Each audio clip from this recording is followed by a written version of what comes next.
Good morning to all. Our lesson for today is all about module number 2 and is entitled Everyone is a Masterpiece.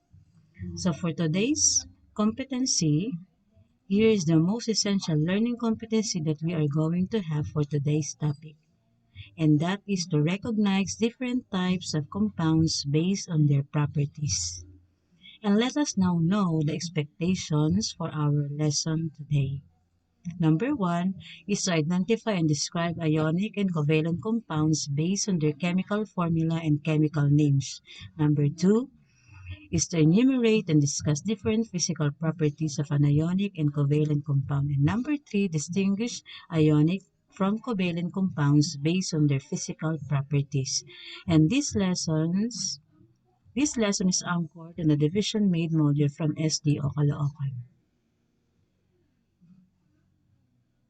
So in our previous discussion, we studied that chemistry is the study of matter, its interaction and chemical reaction that it undergoes. And there are a lot of matter all around us. Matter is dependent upon the kind and structure of element. For example, water is a combination of molecules of hydrogen and oxygen, while salt comprised of the elements sodium and chlorine. So it is very important to know how these elements are bonded together to make a compound. That is why today we are about to study different kinds of chemical bond. But first in line, let us now know what are the differences among elements, compounds, and molecules. Example of elements are those elements found in the periodic table like hydrogen, helium, lithium, boron, carbon, and many more. So element is a pure substance that consists of atoms with the same number of protons in their atomic nuclei, while compounds or molecules are those substances having two or more different chemicals, and they have definite form specified by a fixed ratio of atoms which are held together by chemical bonds. But the question is, what is chemical bond? So chemical bonds are the bonds that hold atoms together to make a compound, and they are classified into ionic and covalent bond. What is the difference between two kinds of chemical bonds? Let's begin with ionic bond. Ionic bond includes complete transfer of electrons between metal and nonmetal elements, which result in the formation of ions, while covalent bond is the sharing of electrons that happen in nonmetallic elements, which end up in the formation of molecules. So as you observe, ionic and covalent bonds differ in the end product that they have. Ionic will result in the formation of an ion and covalent will end up in the formation of molecule. Another difference is the kind of element that involved in each specific bond. As you notice, in ionic bond, metal and non-metal are involved, while in covalent, there are bond that happens between two non-metals element or among non-metallic elements. So, the next question is, what are metals and what are non-metal elements? So, let us know the answer. Metals are the elements that involves great amount of known elements and they tend to be lustrous, ductile, malleable, and good conductors of heat and electricity. What are the example of metals? They are the iron, copper, silver, lead, gold, platinum, zinc, and many more. How about nonmetals? These are the elements which are not lustrous and basically poor conductors of heat and electricity. Examples are oxygen, hydrogen, carbon, helium, nitrogen, and many more. So you can find many examples of metals and nonmetals in the periodic table of elements. And looking at the periodic table, how do we know that the element is metal or nonmetal? In what part of the periodic can we find metal and nonmetal elements? So metal is found at the left side of the periodic table, while the nonmetals are located on the right side of your periodic table. So if you will look at your periodic table on the left, you can see the metal elements like lithium, potassium, magnesium, aluminum. And when you look at your right side, you can detect the nonmetals element like boron, carbon, nitrogen, oxygen, fluorine, and many more. So let us take a look at the periodic table now for us to see what are the elements which are classified as metals and nonmetals. Because non-metal elements and metals element are very significant in the ionic and covalent bond, and they are the category, or they are the basis for us to know if it is ionic or covalent bond. So here is the periodic table, and you can see different metallic and non-metallic elements here. On the left side, you can see the metallic elements such as lithium, sodium, potassium, aluminum, and many more. But as you notice, helium is in different colors to emphasize that it is not metal. So helium is a gas, so it belongs to non-metallic elements. And on your right side, you can see here the non-metallic elements such as helium, neon, oxygen, carbon, nitrogen, chlorine, and many more. Actually, as you look on your own periodic table, you will observe that there are some color coding that will serve as your guide in identifying if it is metal elements or non-metals. In different periodic table, different colors are used as the guide. But here in the periodic table that is flashed on the screen, you will notice that there are alkali metals, transition metals, alkaline earth metals, and there are also noble gases, lanthanoids, and many more. So basically, periodic table will be a great tool for you to be familiar in different kinds of elements in our planets, its properties, classification, and uses. Once again, the metals are on the left side of periodic table like lithium, sodium, potassium, aluminum, magnesium, and many more. While the hydrogen here, although it is placed on the left side, it is non-metal element. On the left side, you can see the non-metallic elements such as the nitrogen, oxygen, fluorine, neon, helium, and many more. So let us see what are the other topics for today. I hope you are now aware how metallic and non-metallic elements become distinct to one another. Now let us proceed about the difference between ionic and covalent bond according to their properties. As I presented a while ago, ionic bond is the bond between metal and non-metals, while the covalent bond is the bond that can occur between or among non-metallic elements. Okay, so this is the major difference. Metals and non-metals, that is ionic. If if two non-metallic elements are involved, two to three more non-metals elements are involved, it is what we call covalent bond. But aside from this, there are other properties that make ionic and covalent bond differ from one another. And let us see what are the example of ionic compound. For example, we have potassium iodide. Potassium iodide is one example of ionic compound. When you say compound, it is a combination of two or more elements.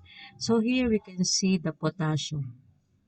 If you will look at your periodic table, potassium is located on the left side, which states that potassium is a metal, while iodide from the word iodine is a non-metal element. So this compound, potassium iodide, is a combination of one metal and one non-metal element.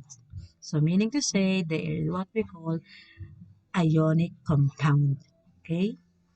What else? Sodium chloride, or simply the table salt that you have at home, is also an example of ionic compound. Sodium is located on the left side, which says that sodium is a metal, while chloride, or from the element chlorine, is a non-metal. So it is a combination of metal and a non-metal element which make the sodium chloride an ionic compound. Another one is magnesium chloride. Magnesium is a metal while chlorine is a non-metal. So potassium iodide, sodium chloride, magnesium chloride are all example of ionic compounds simply because one of these is metal and one of these is non-metal elements. How about covalent compound? Here's the example. First is carbon monoxide.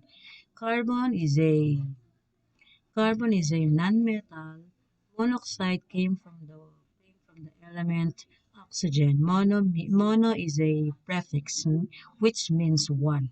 So carbon and oxygen, a combination of two non-metal elements. As you will look at your periodic table, carbon and oxygen are positioned on the right side of the periodic table, which only emphasize that they are non-metals. So both nonmetals, meaning to say they are bonded together and they are called covalent compound. Another example is iodine monobromide. So iodine, as you will look at your periodic table, it is located on the right side and bromine is also on the right. So meaning to say both iodine and bromine are nonmetals. Again, mono is a prefix which means one. So bromide came from the element bromine. And another one is methane. Methane is a combination of two nonmetal elements, which are the carbon and hydrogen. So carbon is a nonmetal and hydrogen, although it is on the left side, it is nonmetal also. So both are nonmetals, that's why they are bonded together and they form covalent compound. Okay, so I hope you are now familiar with the difference between ionic and covalent compound. Again, metal and non-metal, when you combine it, it will produce ionic compound.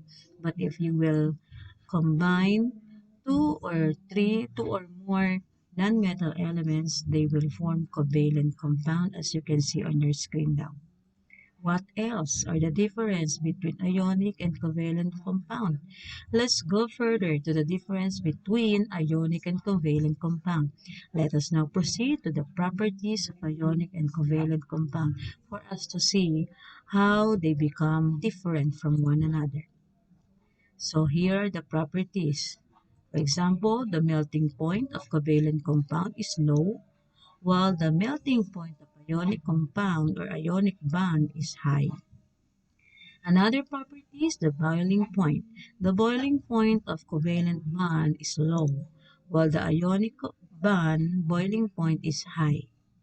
Another property is the hardness. Covalent bond is hard but brittle, while ionic bond is soft and brittle. Number four property is the polarity. Polarity of covalent bond is very low, while ionic bond is high. And then electrical conductivity. In covalent bond, there is a poor electrical conductivity, meaning to say they are poor conductors of electricity, while the ionic bond is a good conductor of electricity in a solution. Another property is the thermal conductivity. In covalent bond, it is poor, while in ionic bond, it is good. Well, what do we mean by thermal conductivity? Meaning to say covalent bonds are poor conductors of heat, while ionic bonds are good conductors of heat. So,